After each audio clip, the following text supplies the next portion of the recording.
سلام كم يمسكم كبرات ملكتي لك ساعات 10 تقلت خوينوم أدزيانا جمير لهم زينتات أبراهام في السام أبا لعلي حزبي أمحرا نتفصم زلو مننت مسرز جبر متقعتي زقاومو سلاماوي سلفتات أبا كتما بحر دار دور ماركوسن ولديان نتقايدو يركبوم أبتن كتماتات نتقايد زلو سلاماوي سلفي أب لعلي أمحرا نتفصم زلو مننت مسرز جبر متقعتن من مزبالن بمقوام إيسب أو زخونة تكبر كونينوم أب استفالي كابتات أب لعلي أمحرا زفصم مقتلتي دو يبل نامحرا مسداد دو يبل عبلعلي أمحرا نتفصم زلو متقعتن من مزبالن منغستي كتحساسب يقبع هسانات مقتال كتما مفراس جغننت ايكونن زبلو چرحتاتن ملእኽትታትን ኣብቲ ሰላማዊ ሰልፊ ከም ዝተጋውሐ ካብ ኣሚኮ ዝተረኸበ ሓበሬታ የመላኽት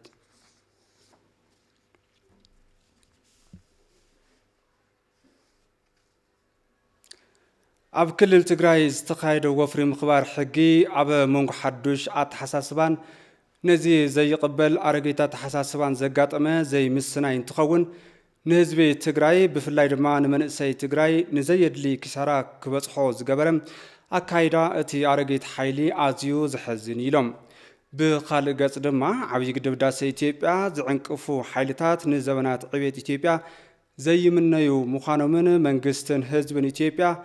ሒዞምዎ ዘለው ቅዋም ኣጠናኺሮም ክቕጽሉ ከም ዘለዎም ኣብ ኣሜሪካ ዝነብሩ ዳያስፖራ ገሊጾም ኣሎም ቴድሮስ ኣለማየሁ ኣዘራሪቦም ኣሎ ተኸታቲልና ንመለስ ኣብዚ ሕዚ ሰዓት ኣብ ኢትዮጵያ ዝተፈላለዩ ከባቢታት ሕጊ ናይ ምኽባር ስራሕቲ ይሳለጥ እዩ ዘሎ ብፍላይ ድማ ሰሜናዊ ኢትዮጵያ ማለት እዩ እቲ ሕጊ ናይ ምኽባር ስራሕቲ ብዝምልከት እንታይ እዩ ዘለዎ ምርኢቶ ዝብል እስኪ ንላል እዋ እቲ ለውጢ እንታይ እዩ ክልተን ናይ ሓሳብ ብዛዕባ ተኣላልያ መጻኢ ዕድል ዘለዎ ክልተ ናይ ሓሳብ መንገድታት ተወዳዲሮም ተሓደ ዝተሰዓረሉ እዩ ሕጂ እቲ ዝጸንሐ ተኣልዩ እናሃለዎ እንከሎ ግን ነቲ ሓድሽ ኣመጻጽኣ ክቕበሎ ጽቡቕ ፍቓዱ ስለ ዘይኮነ ብፍላይ ኣብ ትግራይ ሕጂ እቲ ኣብ ስልጣን ክጸንሕ ዝደሊ ዘለዎ ኣምቢሽንን እቲ መንእሰይ ድማ ነቲ ኩነታት ናቱ በቲ ናቱ ረኣያ ከም ግዜኡን ከም እዋኑን ክርእዮ ክሓስብ እንከሎ ኣብዚ ኣይተዓረቑን ብፍላይ እቲ ዝጸንሐ ኣምቢሽን ስቲል ሕጂ እውን በቲ ናይ ቀደም መንገዱ ክቕጽል ኣጽኒዑ ብምሓዙ ነቲ መንእሰይ ናይ ብሓቂ ኣብ ዘየድሊ ኣርእስቲ ጎቲት ይትዎ ኣሎ ብሰላም ክእለ ዝግብኦ ዝነበረስ ኣብ ዝኣረገ ሓሳባትን ዝኣረጉ ሰባትን ኣብ ስልጣን ነይሮም እንደገና ናብ ስልጣን ክምለሱ ብምድላዮም እቲ ስኢኖሞ ዝኸዱ ክቕበልዎ ስለ ዘይከኣሉ እዩ ዝኩሉ ኸለል ዝመጽእ ዘሎ ምናልባት ምስ ዝተታሕዙ ሕዚ እውን እቲ ማሕበረሰብ ዲያስፖራ ኣብዚ ሕዚ ሰዓት ንህዝቢ ትግራይ ብዋናነት ዘድልዮ ሰብኣዊ ድጋፍ እዩ ሰብኣዊ ድጋፍ ክንዲ ምግባር ግን ናብ ዝተፈላለዩ ናይ ፖለቲካ ስራሕቲ ዝኣተወ ማሕበረሰብ ዲያስፖራ እውን ኣሎ ብውልክዕ ንህዝቢ ትግራይ ንምሕጋዝ ዝንቀሳቐስ ማሕበረሰብ ዲያስፖራ እውን ከም ዘሎ ብተቃራኒ ግን እዛ ከይዳ ሃይጃክ ተገይሩ ፖለቲካዊ ትሕዝቶ ንክህልዎ እቲ ፈለማ ዝወሃቦ ፀገም ናብ ድሕሪት ብምባል ማለት ሌጀሪ ዝኾነ ነገር ናብ ቅድሚት ናይ ምምፃእ ክያዶታት ኣለዉ እዮም ኣብቲ ማሕበረሰብ ዲያስፖራና ኣብዚ ከታይ ዘሎ ምርኢቶ ዝብል እስኪ ንርአየ ኣብዚ እቲ ማሕበረሰብ ዲያስፖራ ማለት ሪኢኻ ዝተሰደደ ሕብረተሰብ እዩ ክስደድ እንከሎ በቲ ናይ ቀደም መንፈስ እዩ ኣብቲ ምግዳል ወላ በያን ግዜ በሎ ብሻዕብያ በሎ እቲ ናይ ምግዳል መንፈስ ሒዝዎ ዝተሰደደ እዩ ኣብዝሓ ናብ እዚ ኣተሓሳስብኡ ከም ዘሎ ኮፍ ኢሉ እዩ ዘሎ እቲ ሒዝዎ ዘሎ እንታይ እዩ ተጋዲሉስ 4 ነጥቢ ዘይገበረሉ ነገር ኣሎ ስቲል ሕጂ እውን ክገብሮ እየ ኢሉ ኣብ 70 ዓመቶም ሲ እቲ ኩሉ ዕድመ ዝኣክል ተሕሊፎሞ ከብቅዑ ብኹናትን ብጥይትን ነገር ክውድኡ ዝሓሰብዎ ክፍፅሙ ፈቲኖም ከብቅዑ 4 ነጥቢ ዝገበሩሉ መሲሉ ኣይስምዖምን ሕጂ ድማ ዝገደደ ከዓኒ እዚ ነገር ለውጢ መፅኡ ማለት እዩ እዚ ናይ ሰላም ዳይሬክሽን መፅኡ እዚኦም ሰባት እዚኦም እቲ ሓሳባቶም ከም ዘሎ እዩ ዘሎ ነዚ ናይ ዲያስፖራ ዓለም ከዓ ወላ ኣብ ሸነኽ ትግርኛ ዝዛረቡ ብፍላይ ኣብ ኤርትራውያን ይኹን ኣብ ተዛረብቲ ካብ ትግራይ ዝመፁ ይኹኑ ብምልኡ እዚ ኣፐር ሃንድ ሒዙ ዘሎ እቲ ምግላል ፅቡቅ ገይሩ ጠፍጢፉ ዝሰርሖ ኣተሓሳስባ ንሱ እዩ ዝተሰደደ ካብ ኢትዮጵያ ቀደም ዝተሰደደ ንሱ እዩ ከዓ ወፃኢ ዘሎ ንሱ እዩ ኣፐር ሃንድ ዘለዎ ሕጂ እዚ ሕብረተሰብ እዚ ካልእ ለውጢ ኣይደልን እዩ በቲ ዝነበሮ መንገዲ ተጋዲልካ እንታይ ተምፅእ ነይሩ ተጋዲልካ ወይ ኢትዮጵያን ኤርትራን ተፈላለዩ ተጋዲልካ ትግራይን ኢትዮጵያን ተፈላለዩ ናብ ዝብል ዳይሬክሽን እውን ናይ ወያኔ መንገዲ እውን ከይዱ እዩ ምናልባት ኣብቲ ሰዓት እቲ ካልኣይ ዓብዪ ኣጀንዳ ኮይኑ ዘሎ ኦፍኮርስ ፈላማይ ክኾን ይኽእል እዩ ምክንያቱም እቲ መላእ ኢትዮጵያውያን ብሓድነት ዘለዎ ገንዘብ ዘለዎ ብገንዘቡ ፍልጠት ዘለዎ ብፍልጠቱ ብሓባር እናሃነፅዎ ዘለው ህንፀት ዓብዪ ግድብ ህዳሴ ኢትዮጵያ ብዝምልከት ብፍላይ ናይቲ ተፋሰስ ሃገራት ዝኾና ሱዳንን ግብፅን ዝተሰሓተ ናይ ዲፕሎማሲ ምንቅስቃስ ይገብራ እየን ዘለዋ ብፍላይ እቲ ሚድያ እውን ተቆፃፂረኖ እየን ዘለዋ ብፍላይ እቲ ናይ ዓረብ ሚድያ ማለት እዩና ምዚ ተታሒዙ ግብፅን ሱዳንን ናይ ኣባይ ብዝምልከት ንኢትዮጵያ ናይ ትእዛዝ ናይ ምምሕላፍ መሰል ኣለዎ ዶ የብለን ካብ ዝብል ስክልዓል እዚ መጀመርያ ነገር ኣባይ ማይ ምፍሳስ ክሳዕ ዘየቋረፀ ቀይሕ ባሕሪ ኣብቲ ዘለዎ ቦታ ክሳዕ ዘይነቐፀ ግብፅን ኢትዮጵያን ኩሉ ግዜ እቲ ዝምድነኦም ሓፍ ኮፍ ክብል እዩ ኣብ ሓደ ፍልይ ዘብሎ ነገር እንታይ እዩ ግብፅን ኢትዮጵያን ፊት ንፊት ዝተጋጠማሉ ኣርእስቲ ብዛዕባ ኣባይን ብዛዕባ ቀይሕ ባሕርን ቀዳማይ ኣብ ግዜ ራእሲ ኣሉላን ኣፄ ዮሃንስን እዩ ካልኣይ ኣብዚ ሕጂ ናይ ዘሎ ስርዓት ናይ ኢትዮጵያ ወይ ድማ ዶክተር ኣብይ ኣሕመድ ኣብቲ ቀዳማይ ኣርእስቲ ኣብ ጉራዕዮም ግብፅን ራእሲ ኣሉላን ኣፄ ዮሃንስን ሰራዊቶም ሒዞም ዝጋጠሙ ኣብኡ ስዒሮሞም እዮም ከምዘይ ምሕር ገይሮም ሕቆኦም ሰይሮሞም እዮም ራእሲ ኣሉላን ንግብፃውያን ግን ግብፃውያን ኣይገደቅሱ ኣብ ዓውደ ስልጠናት ቴክኒክን ሞያን ዝተዋፈሩ ዜጋታት እናተቃየረ ምስ ዘሎ ኩነታት ብምንቅስቃስ ዓቅሚ ዘለዎ ዜጋ ኣብ ምፍጣር ዘኽእል ስራሕ እናተሰርሐ ምዃኑ ተገሊጹ ካልኣይ ሃገር ለኸ ሲምፖዚየምን ኤግዚቢሽንን ቴክኖሎጂን ተግባራዊ መጽናዕትን ተኸፊትሎም ሜሮን በረዳ ተኸታቲላቶላ ይብራህ ባዲ ከቅርቦ እዩ ልምዓት ሓይል ሰብን ቴክኖሎጂን ሃገር መዝሓዘቶ ሃፍቲ ብምጉዳድ ንብርክዕ ቤት ሃገር ከሰጋገር ብዓውዲ ትምህርትን ስልጠናን ጠመተ ካብ ዝተውሃቦ ጉዳያት ተጠቃሲ እዩ እዚ ትልሚ ንክዕወት ዓውዲ ስልጠና ቴክኒክን ሞያን ምስ ሳይንስን ላዕለዎት ትካላት ትምህርትን ኢሉ እውን ምስ ካልኦት ሰብ ብፅሒት ኣካላት ብመዳይ ዓቕሚ ዘለዎ ዜጋታት ከፍርዩ ዝሕግዝ ሃገር ለኸ ሲምፖዚየም ተኸፊቱ ኣብዚ ዓውዲ ስራሕን ሃፍትን ዝፈጥሩ ዜጋታት ዘብቅዐ ዓውዲ ብምዃኑ ዝሓበሩ ዋና ዳይሬክተር ኤጀንሲ ስልጠና ቴክኒክን ሞያን ፌደራል ኣይተ ጌታቸው መካሻ ዓውዲ ቴክኒክን ሞያን ንክዓቢ እዚ ሲምፖዚየም ልዑል ግደ ክጻወት ይሮም ሁለተኛው ሀገር አቀፍ የክህሎት የቴክኖሎጂና ተግባራዊ ካልኣይ ሃገር ለኸ ሲምፖዚየም ምርምር ቴክኖሎጂ ብቐንዱ ዝሓዙ ዕላማ ሰብ ብፅሒት እቲ ዓውዲ ብምቅራብ ጠመተ ተጠቃማይ ማሕበረሰብ ብምስሓብ ምስሊ ቴክኒክን ሞያን ብምህናፅ ዜጋታት ሞያ ሃፍቲ ምዃኑ ተረድዮም ኣብቲ ዓውዲ ብምስታፍ ተጠቀምቲ ክኾኑ ምግባር እዩ ቀንዲ ዕላማ ስርዓት ቴክኒክን ሞያን ዓቕሚ ዘለዎ ምስ ኩነታት ዓለም ዝጓዓዝ ስልጡን ሓይሊ ምፍራዩ ዝበሉ ሚኒስተር ሳይንስን ላዕለዎት ትካላት ትምህርትን ዶክተር ሳሙኤል ሁኬቶ እቲ ዓውዲ ናብ ዝለዓለ ደረጃ ንምዕባይ እናተሰርሐ ኢሎም የቴክኒክና ሞያ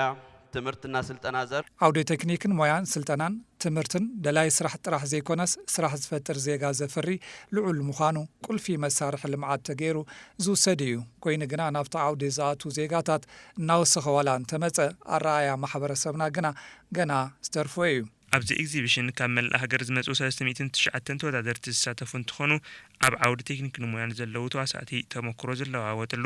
ዕድል ስራሕ ዝፈጥሩሉን ዝተመሓየሹ ቴክኖሎጂታት ንክህልው ዕድል ዝፈጥሩሉ መድረኽ ምዃኑ እውን ወሲኾም ሓቢሮም ይህ ዓውድ እስካሁን ያበረከታችሁትን እዚ ዓውዲ ዛጊድ ዝወፈኽሞ ፍልጠትን ልምድን ተመክሮን ትለዋወጥሉ ውልቀ ናብራኹም ንምምሕያሽ ኢሉ እውን ንዕቤት ሃገርኩም ተበርክትዎ ባህሊ ሓቢርካ ምስራሕ ትረኽቡሉ መድረኽ እዩ ዓውዲ ቴክኒክን ሞያን ናብ ዝለዓለ ብርኪ ንምዕባይ ዓውዲ ውልቀ ምስ መንግስቲ ተሓባቢሩ ክሰርሕ ከም ዘለዎ ተሓቢሩ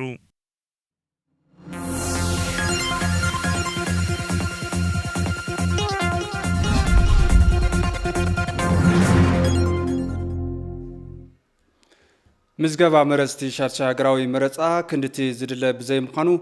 መዓልቲ እቲ ምዝገባ ክናዋሕ ከም ዝግባእ ተናሕናሕቲ ውድባት ፖለቲካ ሓቲቶም እቶም ተናሕናሕቲ ውድባት ፖለቲካ ብመራኸብቲ ሓፋሽ ኣቢሎም ዘካይደዎ ዘለው ጎስጓስ ምረፁኒ ጽቡቕ ምዃኑ እውን ገሊፆም ኣሎም ንፀብጻብ ቶማስ ሃይሉ ኣባዲ ደመቀ ሂደት መዓልትታት ዝተረፍዎ ከይዲ ምዝገባ መረዝቲ ክንድቲ ዝድለክ ምዝገቡ ብዘይ ምኻሎም ኣብ ከይዲ ተመረጻ ስጋት ከም ዝኸውን ተሓቢሩ ሊቀመንበር ውድብ ሶሻል ዲሞክራሲ ፕሮፌሰር በየነ ጴጥሮስን አባል ስራሕ ፈጻሚ ዜማ አይተ ግርማ ሰይፉን መረጻ ጣብያታት ድሒሮም ክጅምሩ ምኻሎም ብዝተተሓዘ መዓልቲ ምዝገባ መረዝቲ ክነዋሕ ከም ዝግባእ ሓቢሮም የምርጫውን ቁልፍ የሆነውን እዚ መረጻ ወሳኒ እዩ ነዚ ድማ ምዝገባ መረዝቲ ወሳኒ እዩ እዚ ብዝግባእ ክፍጸም እንተዘይኽኢሉ መረጻ ኣሎ ምባል ኣይከኣልን ቦርዲ መረጻ በብመረጻ ጣብዩ ናውቲ ምብጻሕ ኣይከኣልናን ኢሎም እናተዛረቡ እዮም ስለዚ ድማ ነዚ ኩሉ መፍትሒ የድልዮ እዩ እዚ እንተዘይተገይሩ ምዝገባ ሕጽያት ክነዋሕ ይግባእ አሁን ባለው ሁኔታ ከአዲስ አበባ ውጭ ሁሉ ካብ አዲስ አበባ ወጻኢ ዘለው ጣብያታት መረጻ ዘይተኸፈቱ ከም ዘለዎ መረዳት ኣለና ስለዝኾነ ድማ ተወሳኺ ግዜ ክወሃበለው ኢልና ኢና ንኣምን መረጽቲ ኸይዶም ንኽምዝገቡ ከም ዘለዎም ድማ ብውድብና ብወንበር ኣቢልና ጎስጓስ ከይድና ኢና ሕዚ እውን ኣብ ምግባር ኢና ንርከብ እዚ ድማ ኩሉ ክገብሮ ይግባእ ከም ናተይ እምነት መንግስትን መረጻ ሃርዲ መውሰድ ኢሉ ሓደ መዓልቲ ስራሕ ናይ ምዕጻው ግዜ እንተዝሰርሕ ደስ ይብለኒ ብኻልእ መዳይ ጎስጓስ ምርጹን ውድባት ፖለቲካ በመራኸብቲ ሓፋሽ ብዝምልከት ድማ ጽቡቕ ምዃኑ ፕሮፌሰር በየነ ጴጥሮስ ገሊጾም በዘንድሮ ዓመት እውነቱ ምንም እኔ ብዙ እንከን በማላወጣለት ደረጃ بحق ينتقينو لومي بمراقبة حفاشة بيلو استخايدة منم جودلة تيرا أخلن وتمودبات بوليتيكا غوسكوا زكاي دول ساعات مبزحتي تسريحيو نابنت كمناتنا ودب تاريخا نبكبا بسو عن شدشتن زرزراتيوم توهيبومنا زيوم دما ملختنا من حلاف أمن كسقاسينا نركب أب راديو كنا أب تلفزيون مالتيو أبال إسراح فتامي زي ما أيت جرما سيفو بوغنم كيدي غوسكواس مرتونن كتعن بقطة كم حلالف زي مخالو أب كيدي كتعن مزح حال كم زفت أرى أمنت ودبو مخانو قليزوم ራሱኮ የመራጮችን ስሜት የሚያቀዛቅዘው ስምዒት መረጽቲ ክዛሓሓል ዘኸሎ እቲ ሓደ ምኽንያት ከምዛ ዓይነት ቅጥዕ ውድባት ፖለቲካ ብቐጥታ ክመሓላለፍ ብዘይምኽኣሉ እዩ ኣማራፂ እንትህሉ እዩ መራጺ ዝህሉ ኣማራፂ ምህላው ብከምዚ ዓይነት እቲ ንሕንሕ ክሪኦ ምግባሩ ኣድላይ እዩ ዜጋታት ይውክልና እዩ ንዝብልዎ ፖለቲካ ውድብ ንምምራጽ ዘኽሎም መረጻ ካርዲ ብእዋኑን ክወስዱ ድማ ጻውዒት ኣቕሪቦም እዮም ኣብ ህንጸ ስርዓት ዴሞክራሲ ኢትዮጵያ ብጽዕት ተምሃሮ ላዕለዎት ትካላት ትምህርቲ ዓብይ ምዃኑ ምሁራን ገሊጾም መረጻ ህንጸ ዴሞክራሲያዊ ስርዓት ንምጥንኻርን መጻኢ ዕድል ሃገር ንምውሳንን ፈላማይ መንገዲ ምዃኑ እውን ሓቢሮም እዮም ተምሃሮ ድማ ናይ ምምራጽ መሰሎም ብምጥቃም ንህዝብን ሃገርን ይጠቅም እዩ ዝበልዎ ኣካል ብምምራጽ ብጽሒቶም ክዋጹ ከም ዝግባእ ፕሬዚዳንት ዩኒቨርሲቲ ሐዋሳ ዶክተር አያም በዳሶ አተሐሳሲቦም ተማሪዎች መብታቸውን ደግሞ በማምረጥ የሚፈልጉትን መሪ እንዲያገለግላቸው መምረጥ ኩሎም ተምሃሮታት ምምራጽ መሰሎም እዩ ዝደልይዎ መራሒ ምምራጽ እውን ዜግነታዊ መሰሎም እዩ እዚ ንምዕዋት ተባሂሉ ድማ ቦርዲ መረጻ ኢትዮጵያ ሓደ ግንዛቤ ናይ ምዕባይ ስራሕ ሰሪሑ እዩ በዛ ኣገባብ መሰረት ድማ ዝደልይዎ ውድብ መንግስቲ ንክምስርት ብምምራጽ መሰሎም ከረጋግጹ ንሕና ንሕግዝ ኢና ተምሃሮ ላዕለዎት ትካላት ትምህርቲ መረጻ ካርዲ ብምውሳድ ናይ ምምራጽ ዕድል ንኽረኽቡ ሓገዝ ከም ዝገብር ፕሬዚዳንት ዩኒቨርሲቲ ሐሮማያ ፕሮፌሰር መንግስቱ ኡርጌ ገሊጾም ኣለዎም እድሜያቸው ለመምረጥ የደረሰ ተማሪ ነው ዩኒቨርሲቲ የሚገባው ዕድሜኦም ንምምራጽ ዝበጽሑ ተምሃሮታት እዮም ናብ ዩኒቨርሲቲ ዝኣቱ ስለዝኾነ ድማ ምምራጽ መሰል እዩ ሰባት ድማ መሰሎም ክጥቀሙ ይግባእ ኣብ ሃገርና እንሓልሞ ዲሞክራሲ ንምምጻእ ፈላማይ መስርሕ መረጻ እዩ ሰባት መሰሎም ተጠቒሞም ድማ ሃገርን ምምራሕ ዝተዳለዉ ውድባት ምምራጽ ናብ ዲሞክራሲ ዘሰጋግር ኣንፈት እዩ በዚ ጥራሕ ድማ እዩ ዲሞክራሲ ክረጋገጽ ዝኽእል ላዕለዎት ትካላት ትምህርቲ መረጻን ሃገር ዝህልዎ ረብሓ ብዝምልከት ናይ ምግንዛብ ስራሕቲ ክሰርሑ ከም ዝግባእ ፕሬዚዳንት ዩኒቨርሲቲ ጎንደር ዶክተር አስራት አጸደወይን ሓቢሮም ተማሪዎቻችን እንዲመርጡ ስለ ግንዛቤ እንዲያገኙና መብታቸውን ኤክሰርሳይዝ እንዲያደርጉ ማድረግ ተምሃሮታትና ንክመርጹን ግንዛቤ ንኽረኽቡን ከምኡ ድማ መሰሎም ንኽጥቀሙ ምግባር ትጽቢት ዝግበር ጉዳይ እዩ ብኻልእ መዳይ ድማ ከም ላዕለዎት ትካል ትምህርቲ መጠን እቲ መረጻን ሃገራዊ ረብሓ ዘለዎ ዕድል ግንዛቤ ንምሃብ ዓበይቲ ናይ ዘተ መድረኻት ምስንዳእ ይድሊ እዩ ካብዚ ተልዒልና ድማ ሓደ ምድላዋት እናገበርና ኢና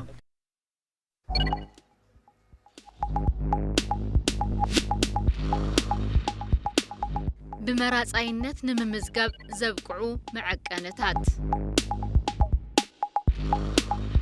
ኢትዮጵያዊ ዜጋ እንተኾይኑ ኣብ ዕለት ምዝገባ ዕድሚኡ 18 ዓመትን ልዕሊኡን እንተኾይኑ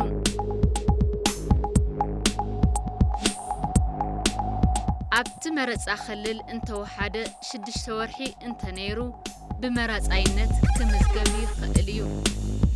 ብመራፃይነት ንምምዝጋብ ዘየብቅዑ መዐቀነታት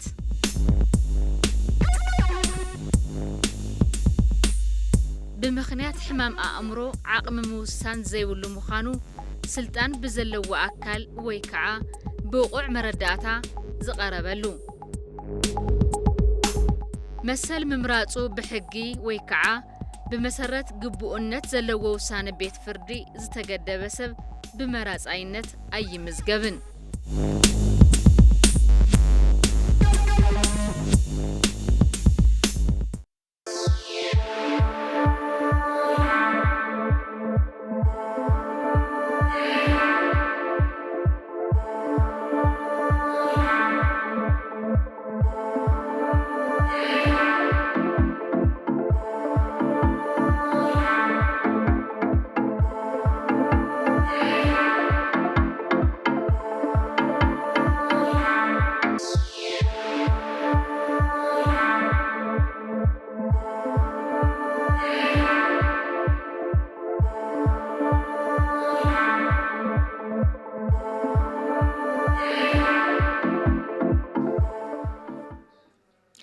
ማዕድ ዜናና ሕዝውን ናቐጸለ ክብራት ተመልከቲን ኢትዮጵያ ግብፅን ሱዳንን ናብ ሰለስቲያዊ ዘተ ህዳሴ ንክምለሳን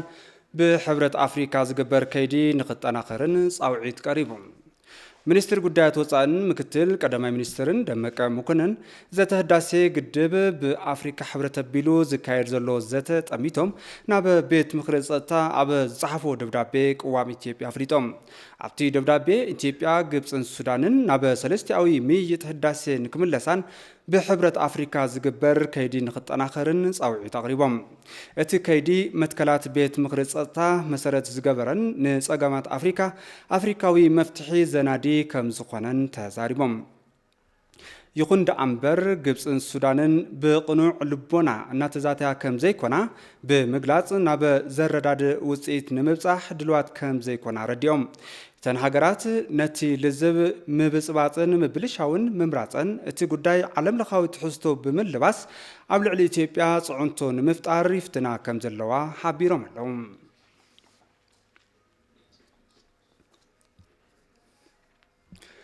ማሕበረሰብ ዲያስፖራ ንዓብይ ግድብ ህዳሴ ኢትዮጵያ ዝገብሮ ሓገዝ ገንዘብ ድሕሪ ካልኣይ ዙር ምምላእ ማይ ኣጠናኺሩ ክቕጽል ጻውዒት ቀሪቦም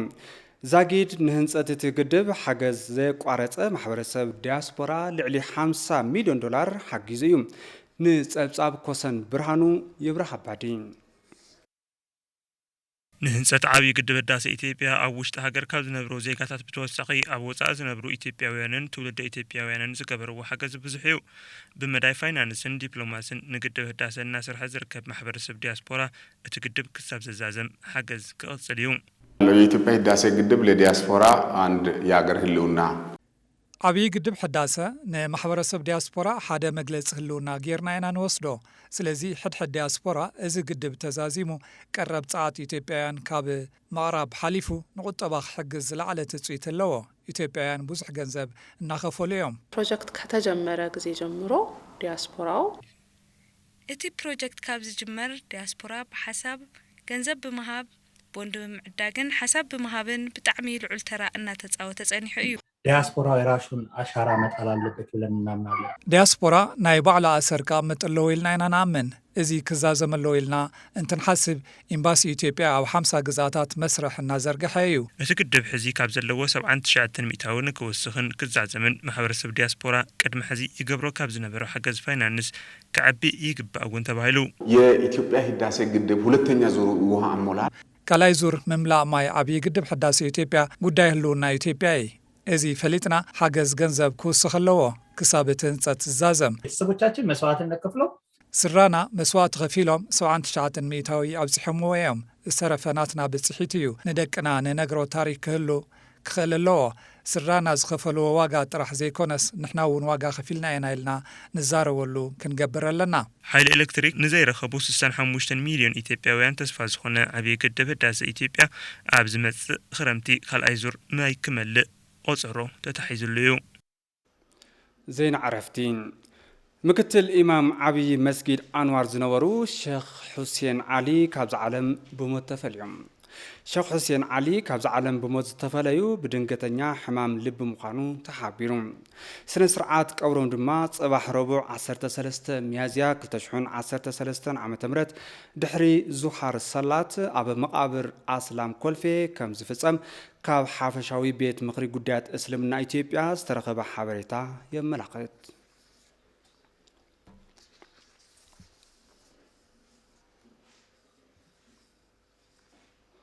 كبرات ملكتنا حزيد ما ناب زينا وزاق سجرن هندي عدميهم العصر شومنت عامت نزقون زيجاتات كتب مقانا أفليتام نتي كتابة نمهاب زجددا عب هندي استفترة كال أي زوريا لبدا فيروس كورونا صعبو أولنا كتم نيو دلهي حويسو عب كالوت بزحات كتماتات تحجر بمسفر حيكبل BBC تبصيبهم سلازخون دما تي كتابة عدميهم العصر شومنت عامت زقون مناقسي نخلهم كاب زقص الورح جنبوت حدا جميرو كم زوحاب من قستي تحجر عبزهاو مجلسي أفليتو መንግስቲ ተሃገር ነቲ ቫይረስ ተቃላዕቲ ዝኾኑ ዕድሚኦም ልዕሊ 45 ዓመት ዝኾኑ ዜጋታት ክታበት ሂበ እየን ተበለውን በቲ ለበዳ ዝተጠቕዐት ግዝኣት ማሃራሻትራ ሕፅረት ክታበት ከም ዝገጠማ ሪፖርት እናገበረት ትርከብ ክብል BBC ጸብጺቡ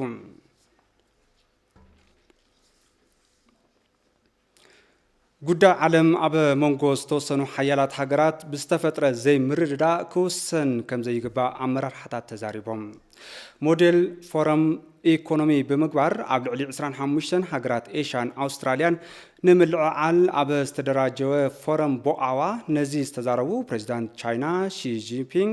ኣብ ዙርያ ዓለም ፍትሓዊ ምሕደራ ክዝርጋሕ ጻውዒት ኣቕሪቦም እቶም ፕሬዚዳንት ወሲኾም መንግስታት ዓለም መግለጽታት ወዲ ሰብ ዝኾኑ ሰላም